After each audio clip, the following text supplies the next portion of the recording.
Comigo também já está aqui o Nelson Azevedo, que é vice-presidente da FIAM, e também o Chico Preto, que foi vereador de Manaus, deputado estadual, e é pré-candidato ao Senado Federal. E vamos começar o debate, né? Chico Preto, vou começar com o Chico. Seja bem-vindo, Chico, ao nosso programa novamente. Muito obrigado, Alex, Ananda, Dr. Nelson, internautas, telespectadores, ouvintes da Onda Digital, honrado. E o assunto é oportuno. Afinal de contas, Zona Franca, a gente respira Zona Franca de Manaus, a gente respira esse projeto exitoso, um projeto que deu certo, talvez o maior projeto de desenvolvimento regional do governo federal, chama-se Zona Franca de Manaus. Doutor Nelson Azevedo, seja bem-vindo ao nosso programa. Nelson Azevedo. Bom dia, Alex, bom dia, Nanda, bom dia, Chico, amigo, irmão.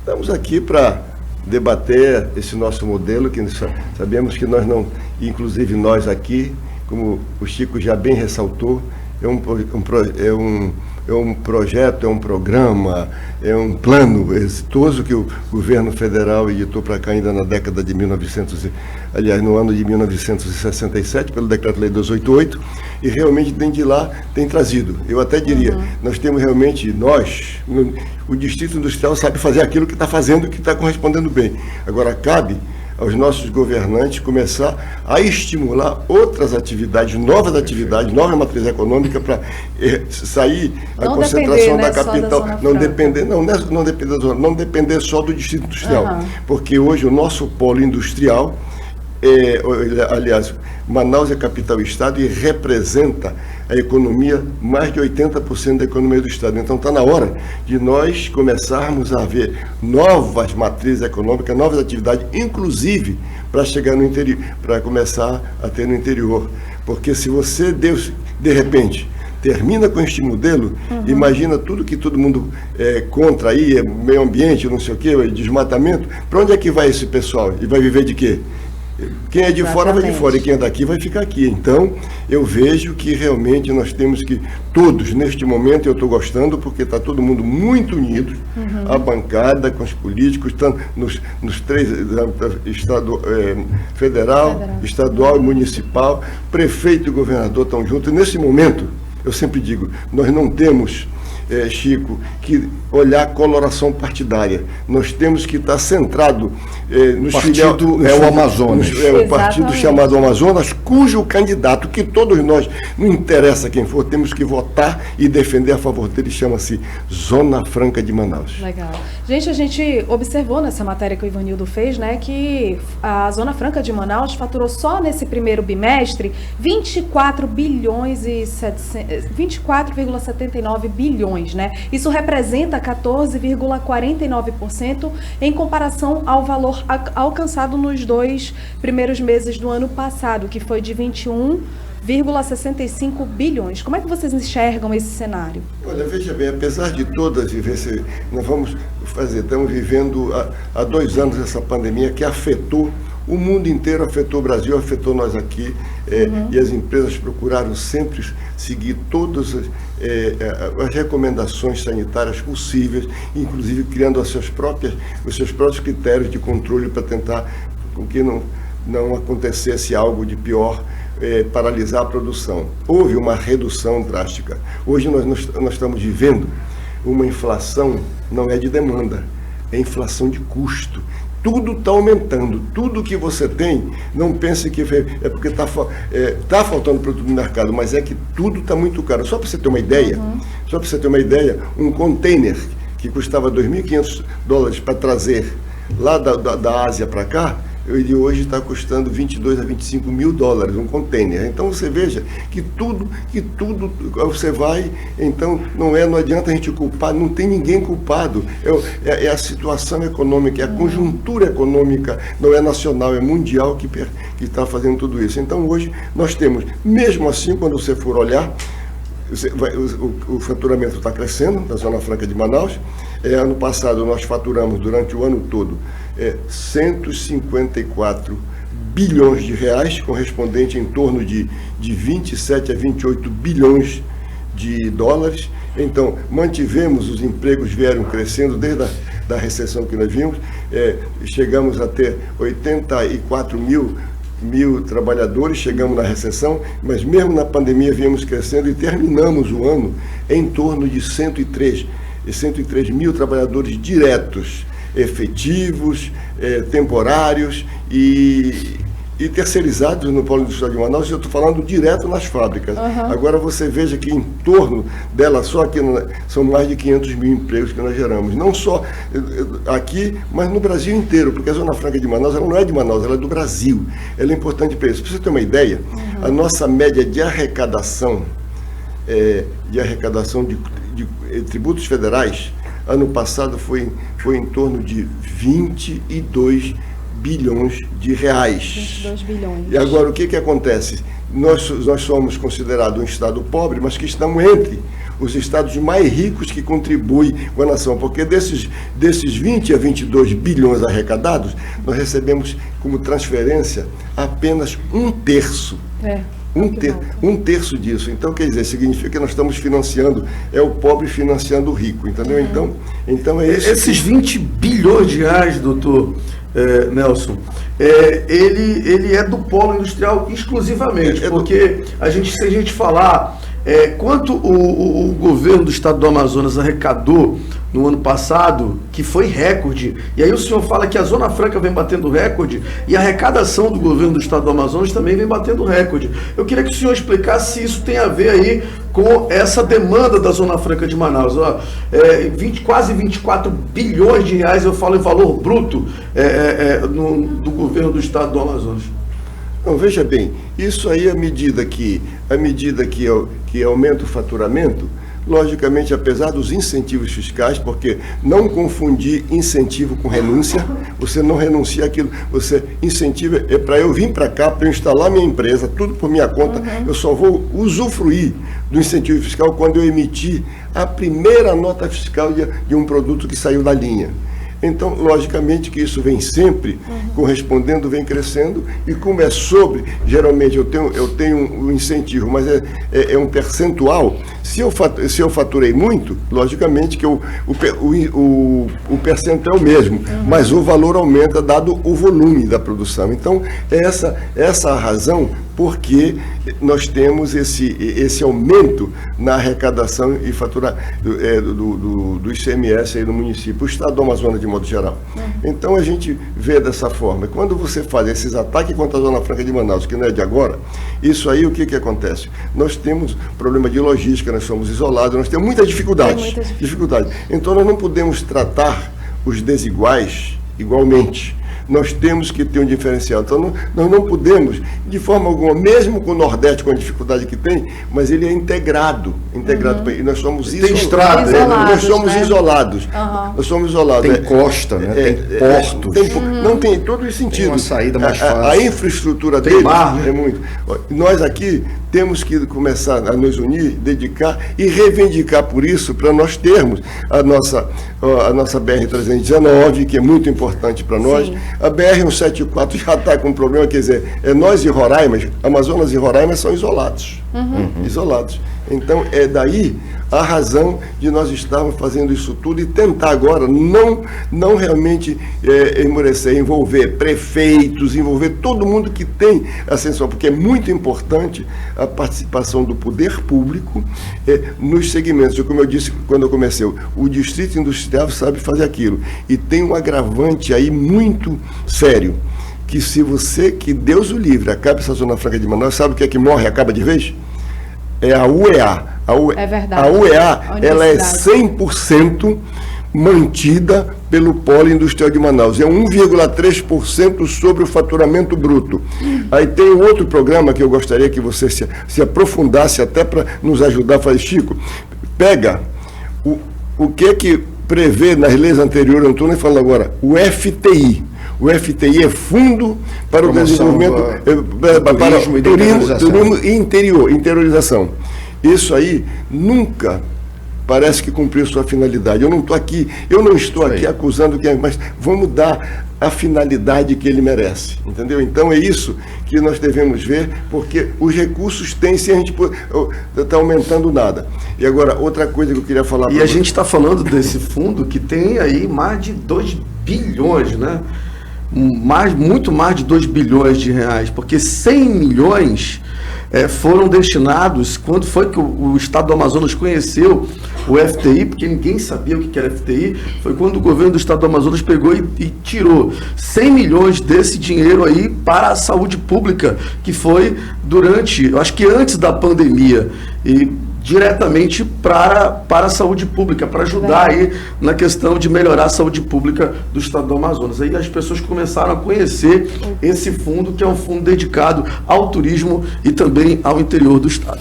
Tem algo que vale a pena colocar nesse momento, é o seguinte: esse episódio dos decretos que diminuíram o imposto sobre produtos industrializados trouxeram para os brasileiros, de um modo geral, aquele sentimento seguinte: baixar impostos é uma coisa boa?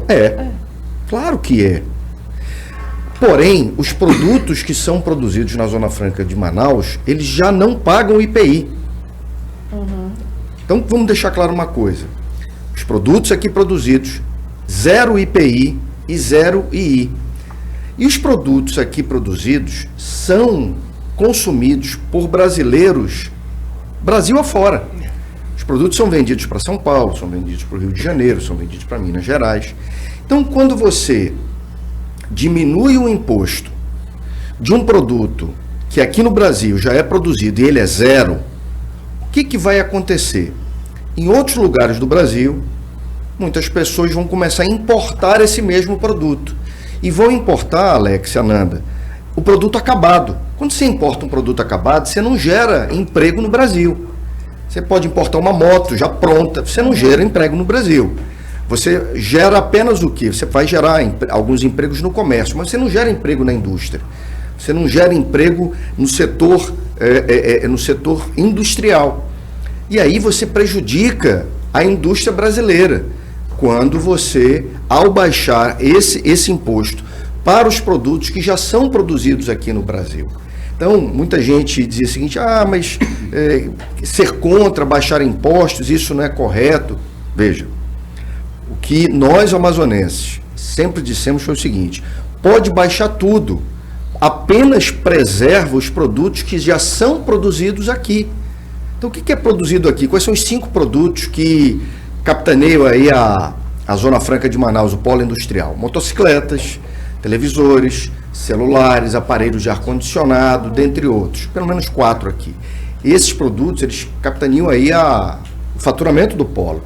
Então, quando você baixa o IPI desses produtos, em outros estados, São Paulo, Rio de Janeiro, Minas, Rio Grande do Sul, vão ser importados esses aparelhos já prontos e vão competir com os aparelhos produzidos no polo industrial de Manaus. Aí a pergunta é: onde é que a gente vai estar gerando emprego? A gente vai estar gerando emprego na China, a gente vai estar gerando emprego em Taiwan, a gente vai estar gerando emprego em outros lugares do mundo e não no Brasil. E não no Brasil. E aí uma outra pergunta interessante nesse debate, eu acho correto, sabe, a população vir, participar, cobrar.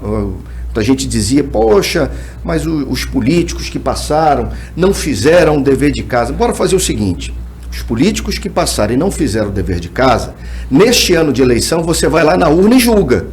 Mas você não é inteligente você ser contra a Zona Franca. Você pode ser contra o político, mas ser contra a Zona Franca não me parece inteligente. Não, então é o seguinte: eu não vou mais eleger aquele político que teve a oportunidade de tomar decisões para que o Amazonas tivesse novos segmentos de economia, novas oportunidades, mas eu vou me colocar na defesa da Zona Franca.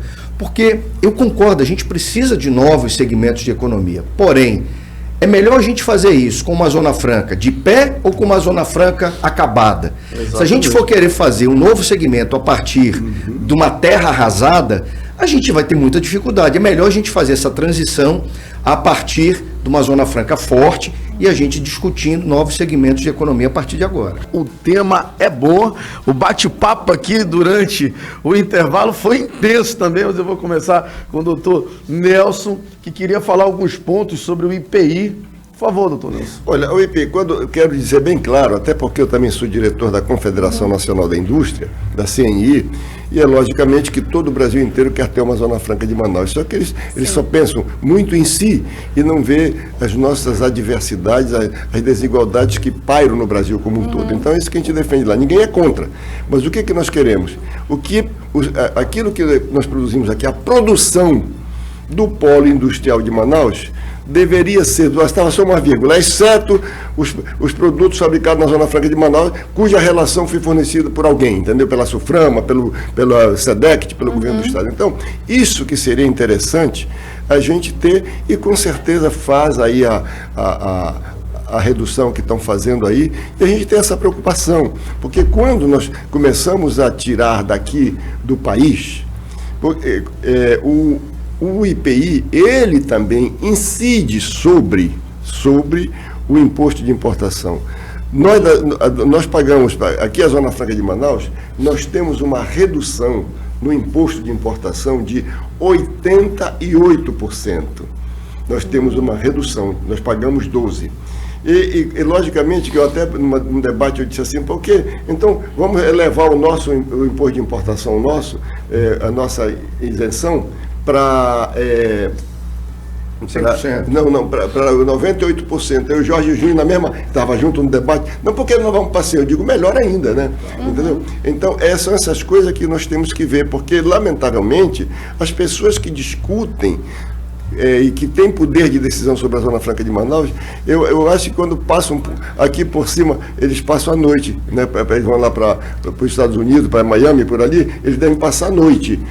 E são pessoas que não têm o menor conhecimento. Olha, já teve ponto de eu estar falando para uma plateia de 1.800 pessoas, que alguém me perguntou quanto tempo gastava de ônibus daqui para Tabatinga. Eu digo, o quê? Você se hospeda num hotel ali na esquina da 7 de setembro com o Eduardo Ribeiro, de manhã tu vai a pé, pega um táxi, se tu chega lá, tu escolhe. Tem o Ajato, tem não sei o que. Eu fui citando aqueles nomes lá. Como? Eu digo, rapaz, é por isso, como é que você quer discutir Zona Franca de Manaus, discutir sobre a Amazônia, se você não tem a menor noção? Olha, já teve gente, brincando ou não brincando, me perguntando, é verdade que na rua, em Manaus, índio anda na rua? Eu digo, é verdade, eu sou um deles. Como, rapaz, tu tem cara até de europeu? Eu digo, pois é, mas eu sou um índio de lá, entendeu? Então, quer dizer, são muitas falta pessoas... de informação não, também, né? falta... E para vir, tem que vir dar uma volta. Por que é que quando você veja que tem um militar ocupando um cargo, eu gosto? Porque o militar... quando eu servi o Exército, o pessoal vinha para cá passar temporadas e eles têm conhecimento da nossa geografia física, da geografia política e da geografia econômica. Ele tem porque ele vive, ainda mais esse pessoal de selva. Isso tudo não quero dizer, mas todo mundo devia ter essa noção, e principalmente agora o Brasil, que todo mundo olha para cá, para a nossa Amazônia. Ainda ontem eu estava assistindo o jornal, queimado, não sei quantos % queimaram só mês passado aqui. Como? Nós aqui nem queimamos nada, até por causa da chuva, né? Eu como sou interiorano, você veja bem, quando a água desce, que é a várzea, a água desce e fica, você vai lá, planta capina, faz aquela coisa toda, bota fogo. Eu não sei se vocês já são da época que amanhecia Manaus aqui um fumaceiro doido. Mas não era nova queimada, ele estava queimando aquilo que ele usou no passado. O Mestrinho dizia, Nelson, em 6 meses a capoeira está formada, já está com 2 metros de altura, entendeu? Então isso tudo, a gente tem que ter esses conhecimentos práticos que não entendem, que a escola não nos dá. Eu fui convidado para discutir. Eu gosto de contar essas histórias, velho conta muita história, né? E quando eu cheguei, eu fui convidado pela Procuradoria-Geral da República para falar sobre transporte de passageiro e carga na Amazônia, em Belém, no Hotel Hilton. Chico, quando 3 me antecederam, inclusive Procurador-Geral Federal daqui, amigo da gente, aí quando eles foram falar, quando eu comecei a falar, eu disse assim, olha, parabenizei, mas ninguém tocou numa coisa muito importante para nós, que nós temos para lá, que ela influencia aqui, que é enchente, que é o fenômeno da enchente e da seca. Quando ela é muito para cima, ela faz estrago, quando é muito para baixo, ela faz estrago também. E dentro disso aí, na época da seca, fica aquelas lâminas d'água enormes, cheias de marcação de limites, de vara, que é marcando o canal. Aí o barco grande fica lá fora para pegar os gêneros que nós chamamos, né, que é a produção do interior, e os alunos também para trazer. No motor, numa voadeira que chama de rabeta que fica quase no mesmo nível do barco. Então isso é muito importante. Aí na hora H que foram para fazer o debate, quando eu vi aquela fila enorme lá dentro, sabe para quem eram essas perguntas todas?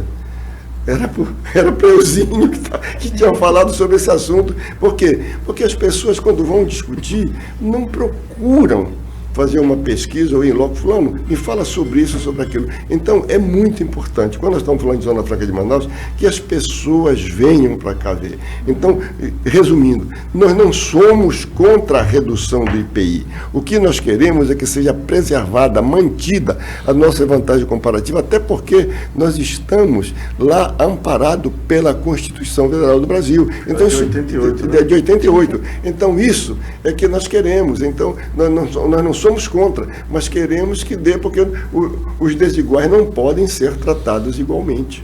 Sabe aquela história do combinado não sai caro? Uhum. As empresas, quando vêm para cá, elas vêm para cá mediante um acordo, um entendimento, né, de redução de impostos, de vantagens comparativas, para que elas possam produzir aqui.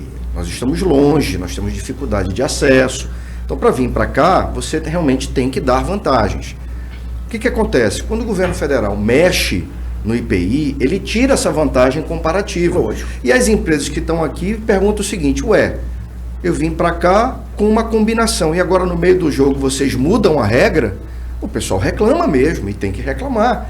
Afinal de contas, ele foi para o bico do lápis, ele foi fazer contas, vai dizer, olha, para eu poder ficar aqui, eu tenho que ficar nessas condições. Aí todo mundo combina, dá o ok, o governo federal dá ok, o governo do estado dá ok, e no meio do jogo o governo federal descumpre a sua parte, aí não dá. Aí realmente a gente tem que, quando o diálogo ele se esgota, quando o diálogo não vai adiante, aí só resta um caminho, que é você levar até o Supremo Tribunal Federal para que o Supremo, né, traga esse assunto para dentro da Constituição de novo. Pois é, eu tenho duas perguntas que me incomodam, por exemplo, que é a reforma, primeiro a reforma tributária no Brasil, que nunca saiu do papel e a que foi feita não foi feita de forma correta. A segunda é a reforma industrial. A reforma industrial poderia organizar as indústrias no Brasil, que cada estado poderia fazer, e isso daria o quê? Daria ali uma tranquilidade jurídica aqui para o estado do Amazonas.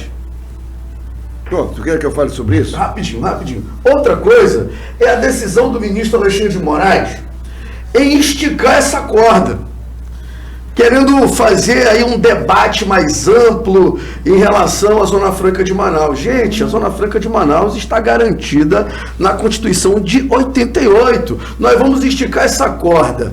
Ou seja, nós não vamos estar aí continuando aí com essa instabilidade jurídica. Até quando? Até quando? Fazer esse debate para quê? Para mostrar que nós aqui temos que ter aqui a floresta em pé? Que a Zona Franca que traz essa floresta em pé, o Brasil inteiro já sabe disso.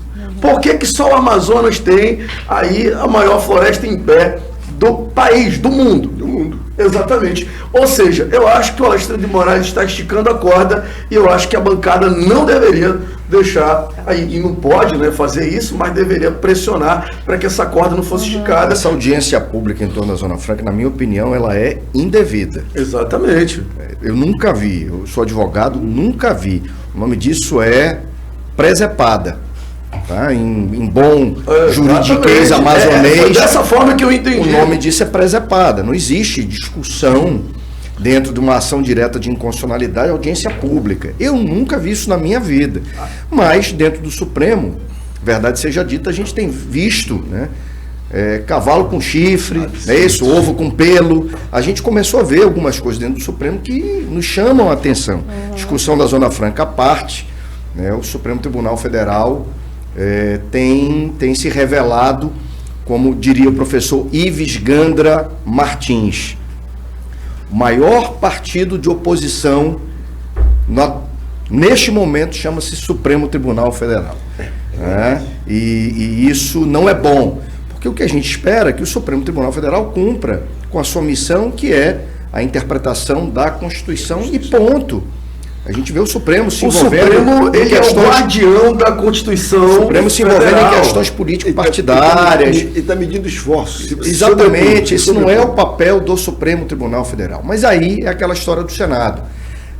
E aí vale a pena a mensagem nesse ano, Alex.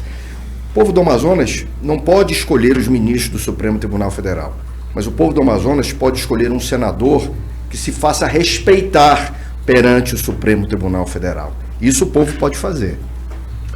Bom, olha, com relação, você abordou reforma tributária, veja bem. E reforma industrial. Eu vou chegar aí. Veja bem, reforma tributária. Dia 5 de outubro de 1988, eu era presidente do Centro da Indústria, e cujo presidente, o superintendente da Suframa, chamava-se Jadir Magalhães, que hoje em dia já foi embora. O Bernardo Cabral sentado na cabeceira, eu da direita dele e o da esquerda. Aí, para elaborar aquele artigo 40, e eu disse, Bernardo está ali, os pais perguntavam, Bernardo, mas você que é o jurista. Eu disse, não, mas você é técnico, você faz projeto, você faz análise econômica. Mas não sei, nessa época eu elaborava projetos, inclusive, né? Aí, eu trabalhava na Motor Honda, eu era diretor da Motor Honda nessa época. Aí, o que aconteceu? Na Constituição previa que 60 dias após, os estados iam fazer a sua nova, adaptar suas constituições em si, e também para começar a reforma tributária. Veja bem, quando se começou a discutir a reforma tributária, o que acontece? Quando queriam fazer o IVA, Imposto sobre Valor Agregado, era uma coisa assim, aonde vai cobrar? Na origem ou no destino? É logicamente que os estados produtores nunca concordaram, e aí está São Paulo, que seja no destino, na origem. Nós também somos um país produtor, um estado produtor. Então é difícil você querer que vá para lá para depois você vir para cá. Segundo, aí, com isso aí também absorveria na nova reforma tributária o imposto ICMS e o imposto sobre serviço gerado dos municípios, que é dos municípios exclusivos, isso ia tudo para o Tesouro Nacional. Aí eu participei aqui no Hotel Tropical com 3.500 prefeitos e todo mundo contra, porque não pode fazer. Então, se sair, é muito difícil sair esse ano, até porque político. E se sair, vai sair fatiada. Esse é um ponto. Então, é muito difícil porque não há consenso, porque não há assim, uma confiança, tipo dos governadores e dos prefeitos em relação ao governo central. Quando eu estou falando, eu não estou falando de governo atual, estou falando de modo geral. Aí o que acontece? E depois eu ficar dependendo dele, ficar com o pires na mão, manda, libera meu dinheiro ou coisa parecida. Então não foi. Tu falas em reforma industrial. E o doutor Nelson falava sobre a reforma industrial no Brasil, já tinha falado sobre a reforma tributária, que se sair este ano, sai aí toda picotada. Eu não acredito que saia, nem picotada saia, mas de repente as coisas acontecem. Com relação à reforma industrial, no momento, Alex, nós estamos vivendo, nós não temos política industrial no país, porque acabaram com o Ministério da Indústria e Comércio, que era, inclusive, aonde a Suframa estava subordinada. Hoje está tudo sobre o Ministério da Economia. E um pessoal que realmente tem lá, comandado pelo nosso ministro Paulo Guedes, que ele é completamente avesso a incentivos fiscais, é liberal demais, enfim, e não tem essa sensibilidade. E a gente vê que realmente, para você fazer uma política industrial, eu acredito que nós vamos acabar subtraindo mais coisas que nós temos aqui. Então é preferível que a gente tente, de todas as formas, defender o que nós temos hoje, que é muito difícil ampliar, porque aqui o que é dentro pelo Decreto-Lei 288? Nós não podemos produzir aqui cigarros, perfumes, carros de luxo, armas e munições e... Bebidas alcoólicas. Bebidas alcoólicas. Derivado de petróleo também. Não, está fora. São 5 itens que tem. Então, isso, quer dizer, todo mundo aceitou, se acostumou e ficou... Nós estamos vendo bem, mas geralmente, quando vão mexer, já querem mexer em algo que tá bem aqui. E é logicamente que se bota lá no Ministério da Economia pessoas que são muito voltadas para a parte de arrecadação, e sabendo, como a gente fala, nós somos aqui, nós somos isentos. Tudo que vem para cá equivale como se fosse uma exportação, vem tudo suspenso, todos os impostos possíveis para cá. Se eu consumir aqui, se torna isenção. Se eu mandar alguma coisa para fora, aí tem que fazer o cálculo para incidir e recolher os tributos que porventura possa existir. Então, quando você faz esse tipo de análise, pensando numa reforma industrial, você tem que ver muito para você não mexer com coisas novas que estejam guardadas, escondidas debaixo do tapete, quando vem, cria e já tira aquilo, como o Chico falou, daquilo que nós fazemos aqui, que temos, olha, hoje a informática. A informática está praticamente igual para o Brasil inteiro. E nós somos o único estado brasileiro que tem o PPB, que é o Processo Produtivo Básico. Então, isso aí é um entrave para nós muito grande, porque impõe para nós o que nós temos que fazer aqui, enquanto o Brasil está livre. Então, quando nós fazemos isso, pega o que nós temos de PPB aqui, fornece a relação, anexa lá esses decretos, essas coisas que estão saindo, para que aquela lista que tem PPB dentro da Zona Franca de Manaus estejam fora daquela redução do IPI. Aí sim, aí você estaria mantendo as nossas vantagens comparativas. Mas quando você faz alguma coisa dessa e tira essas vantagens comparativas, você está reduzindo a nossa competitividade. Aí as empresas começam a fazer conta. Vale a pena continuar lá? Aí começa a fazer. Mesmo agora tem. Aí você quer ver uma coisa? A última reunião da Suframa, a penúltima, tinha mais de 2 bilhões e meio de investimentos. Essa última agora, você sabe quanto é que tinha? 615. Isso já é reflexo dessa decisão do decreto. Já por isso. Por quê? Porque o pessoal manda ordem para dizer assim, segura os projetos. Não, segura os projetos. Segura os projetos. Isso aqui ninguém me afirmou, eu estou deduzindo, mas a queda foi substancial. Então, quando você faz isso, recua. Por quê? Essa insegurança jurídica gera muita dúvida nas pessoas, inquietação. Então, é isso que eu digo. O que tinha em relação à última reunião da Suframa, que foi aquela, se não me engano, do dia 24 de fevereiro, a penúltima, essa última agora corresponderia no máximo 15% dos investimentos que nós tivemos na outra. Eu estou falando de novos empreendimentos. Ele está falando de uma diferença de 2 meses, né, Chico? Para as pessoas entenderem, bacana, é o seguinte, imagina um loteamento, alguém que começa a divulgar um loteamento, venha comprar o lote aqui, venha comprar o lote e tal. E aí no meio dessa divulgação do lote aparece alguém que diz o seguinte, olha, mas a matrícula desse lote, ela tem problema, ela tem uma discussão na justiça, ela tem 3 donos e tal. O cara que ouviu a propaganda diz, bicho, tem problema ali, então eu não vou mais comprar ali. Ele vai aguardar até que se resolva isso. Quando se baixa um decreto que prejudica a competitividade da Zona Franca, as pessoas que olham para cá e querem investir aqui, eles mandam dar o stop. Ei, segura. Enquanto não resolver isso aí, pode parar a discussão do projeto, pode parar a ideia de investir na Zona Franca, de aumentar, né? Porque as empresas que estão aqui, elas vão investindo em novas tecnologias, elas vão aumentando a fábrica, a quantidade de empregos. Só que com essa decisão, eles mandam dar um stop. Eles mandam, para aí, segura. Enquanto não resolver essa questão, né? A verdade, Alex, a gente falava ainda há pouco aqui fora dos microfones, é que a Zona Franca, ela é um modelo de cobiça.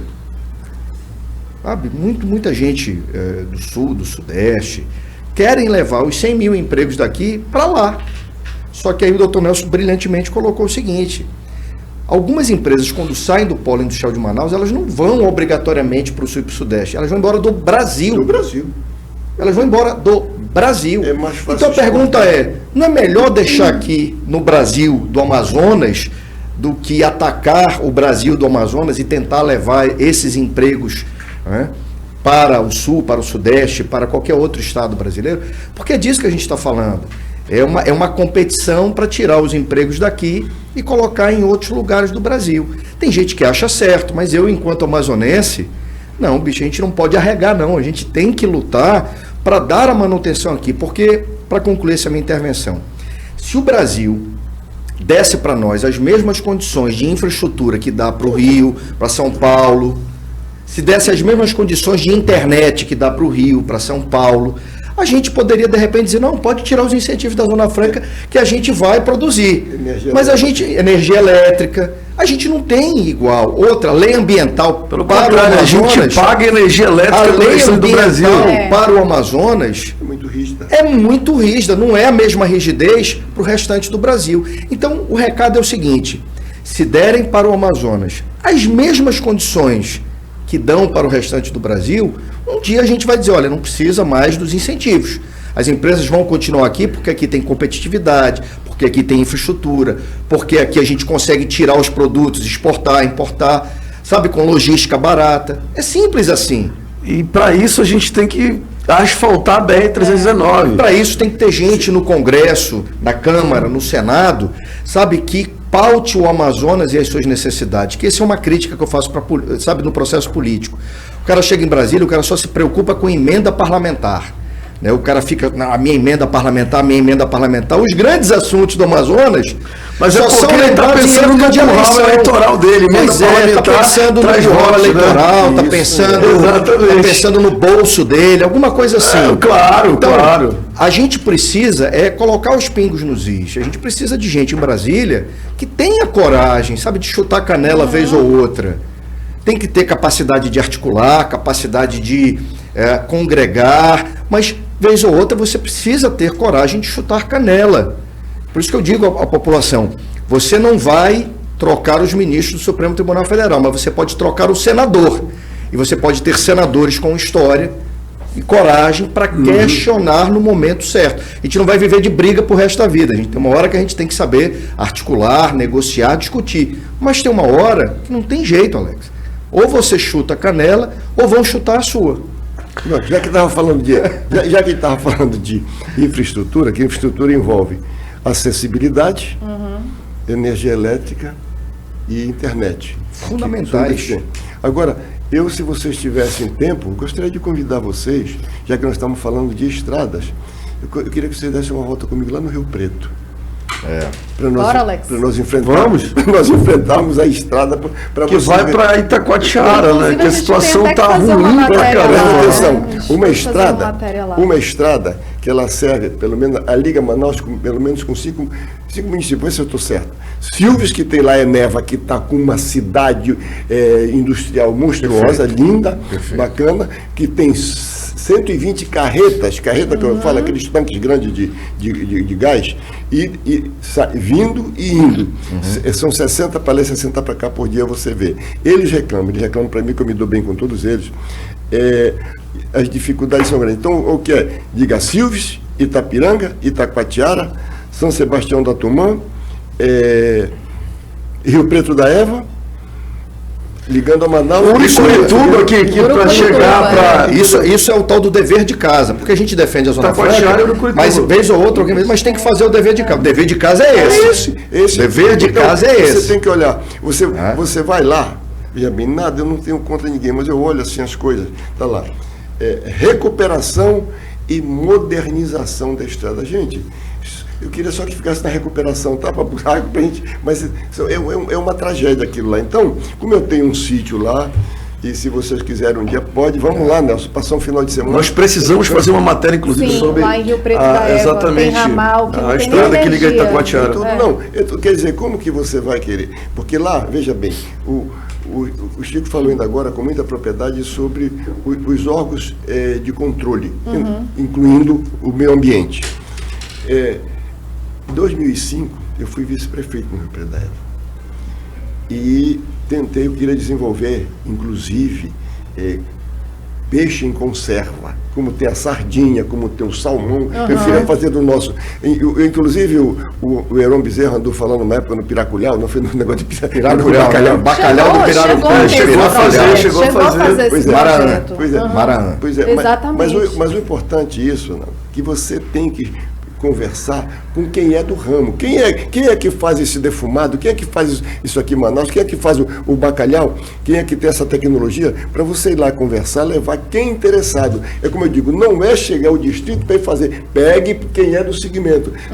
Sardinha em lata. Será que o nosso jaraqui, a nossa sardinha, o nosso cubio, esses nossos peixes daqui da região não serve para conservar? Então, mas para isso você tem. Aí sim, nós estávamos trazendo, agregando valor, porque tem a produção, tem o beneficiamento, a industrialização e a comercialização. Então, é muito importante para nós, mas isso quem é que tem que tomar essas iniciativas? São os órgãos de governo que cuidam disso, realmente levar... É a tal da política industrial, né? Focar... Aí você vai participar de feiras, agora mesmo, vai ter uma feira lá em industrial aqui no Maranhão. Você vai ver como é que vai ser essa feira no Maranhão agora. Já mandaram, vai ser um negócio espetacular.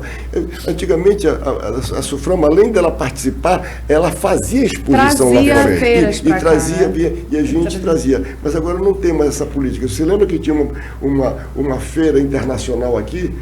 Eu cheguei, nessa época, a Rebeca, com isso aqui, porque ia para as empresas faziam investimento e nós para fazer seu stand ali. É uma feira para nós mesmos. Quando vinha algum governante, algum político. Você tem que trazer o pessoal da área, da indústria. Vamos convidar fulano, convidar Beltrano, para ver aqui, entendeu? Fazer as exposições. Então, é isso que está faltando para nós aqui, e eu espero que realmente isso possa acontecer, que eu estou participando muito ativo e efetivamente. Gente, eu tenho que encerrar a entrevista, o papo foi muito bom.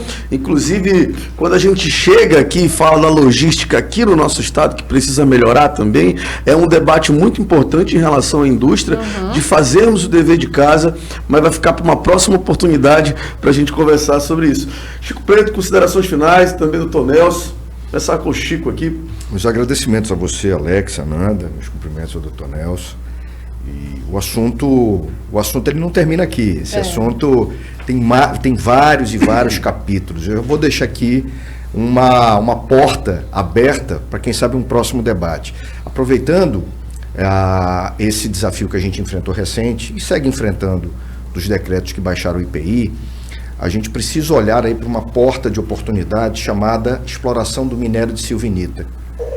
A gente pode não só explorar esse minério aqui, como beneficiar a silvinita, transformando a silvinita em fertilizante, uma palavra que a partir do conflito da Ucrânia com a Rússia, o mundo inteiro está falando, fertilizante. E se nós, amazonenses, brasileiros, não atentarmos para isso, sabe quem é que vai sair na nossa frente? O Peru. O Peru anunciou no ano passado o desenvolvimento de um parque industrial para começar a produzir fertilizantes aqui na América do Sul. Olha. Então, está na hora, sabe, da gente aproveitar essa cutucada que a gente pegou na Zona Franca, olhar para frente e desenvolver um novo segmento de negócios dentro da Zona Franca, que é um polo gás químico, um polo mineral, explorando a silvinita de Altazes, Nova Olinda, Itacoatiara, que é riquíssima esse minério ali, transformando isso em fertilizantes com os incentivos da Zona Franca de Manaus. Doutor Nelson. Muito bem, olha, primeiro quero agradecer pela oportunidade da gente estar aqui, me coloco sempre à disposição, se for possível, mas veja bem, é isso que eu falo, quando você está falando, pegar os nossos recursos naturais, nós temos piscicultura, nós já perdemos para Rondônia, porque aqui... Para Boa Vista também. Para Boa Vista também. Por quê? Eu queria fazer o Rio Preto para a China também. Um dos maiores polos de piscicultura. Mas aí esbarrou-se completamente no órgão ambiental, IPAAM. Então, agora está desenvolvido isso lá. E quando tem projetos na pauta da SUFRAMA, alguém daqui querendo exatamente nessa área, esses estados já se posicionam contra, porque hoje nós somos o mercado, eles são o mercado consumidor principalmente de Rondônia e de Roraima. Então isso tudo nós temos que ter na cabeça das nossas autoridades, para que realmente procure ver, acelerar. Nós não queremos irregularidade nem legalidade, nós queremos agilidade e celeridade, porque o negócio hoje é bom, amanhã poderá não ser, então nós não podemos perder o momento, e isso eu acho que todos nós temos que nos desenvolver. Então a gente espera que realmente essas investidas contra a Zona Franca de Manaus, elas sempre existiram, não é de agora, eu me entendo como gente. Quando eu estava nesse dia fechando para ser julgado, para ser aprovada a Constituição em 17 horas de 5 de outubro, em 1988, eu disse: Bernardo, ele é vivo, Bernardo, a Zona Franca de Manaus, todo dia nós somos podados, tolhidos, nós somos mutilados por instrução normativa, resolução, decreto-leis e portarias. Como é que a gente poderia fazer de forma perene, por exemplo, para dificultar isso, para não dizer? Ele disse assim: Azevedo, nós teríamos que fazer somente por lei federal, que você vê como que está aqui. Aqui dá uma palbúdia danada quando vem para cá. Ele falou assim para mim. Eu disse assim: por que você não faz logo isso? Aí ele disse assim: não, quem vai fazer isso é você, porque você é economista. E aí me elogiou lá de um monte de coisa. Aí eu peguei a palavra dele. Você pega o artigo 40, parágrafo único. Somente por lei federal poderão ser modificados e alterados os critérios de aprovação de projetos feito pelo Conselho de Admissão da SUFRAMA. Essa redação ele que está lá, entendeu? Aí ele ficou. E então eu sempre digo, a gente tem, quando a gente vai discutir, tem alguém que pelo menos tem a noção. Tem amigos nossos aqui sobre a Zona Franca de Manaus, colegas economistas inclusive, que é normal, que isso não afeta. E eu disse assim: você teve o trabalho de conversar com algum contador que faz essa contabilidade dessas empresas que lida com incentivos fiscais, para ver o que é que modifica, não para nós aqui, mas com relação aos nossos concorrentes, a facilidade de quem quer mais? Você tem que medir o pacote de prejuízo que vem para nós. Gente, a gente vai para o intervalo comercial, agradece aí o Chico e o Dr. Nelson, e até uma próxima oportunidade.